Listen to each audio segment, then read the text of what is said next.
టమాటా పచ్చడి చేయడానికి మంచిగా కడిగి బట్టతో తుడుచుకొని పోసుకొని పెట్టుకోవాలి. ఇది జీలకర్ర మెంతులు ఇవి మిక్సీ పట్టుకోవాలి, ఫ్రై చేసుకొని. ఇప్పుడు చింతపండు వేసుకోవాలి. ఇంట్లోనే ఉడకాలి చింతపండు కూడా. ఇంత వేసుకుంటున్నాను నేను, 1/4 కిలో అంతా. 4 కిలోలకు 1/4 కిలో.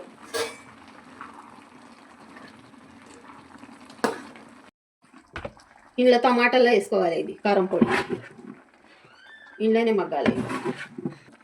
1/4 కిలో అంతా వేసుకోవాలి కారం పొడి. ఇది కూడా ఇంట్లోనే మగ్గాలి మంచిగా. సరే బేటా,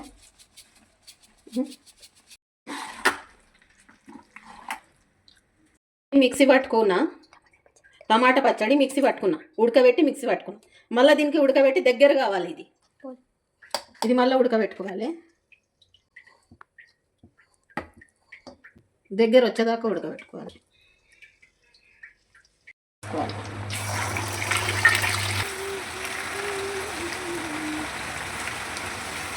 అయిపోయింది. చల్లారినాక కలుపుకోవాలి. ఇది మెంతులు ఇవి మిక్సీ పట్టుకోవాలి, ఫ్రై చేసుకోవాలి. ఇందులో ఇప్పుడు కారం కలుపుకోవాలి, నిమ్మకాయ దాంట్లో.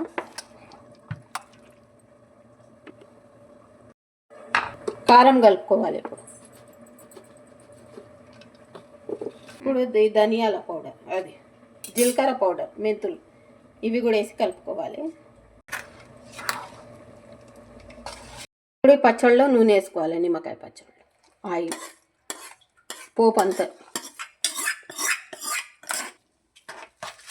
మంచిగా కలుపుకోవాలి. నిమ్మకాయ పచ్చడి అయిపోయిందండి. ఉప్పు కారం అంతా వేసి కలిపేసిన, జీలకర్ర పొడి అవి అంతా పచ్చడి రెడీ అయిపోయిందండి. ఈ వీడియో నచ్చితే లైక్ చేయండి, షేర్ చేయండి, సబ్స్క్రైబ్ చేసుకోండి.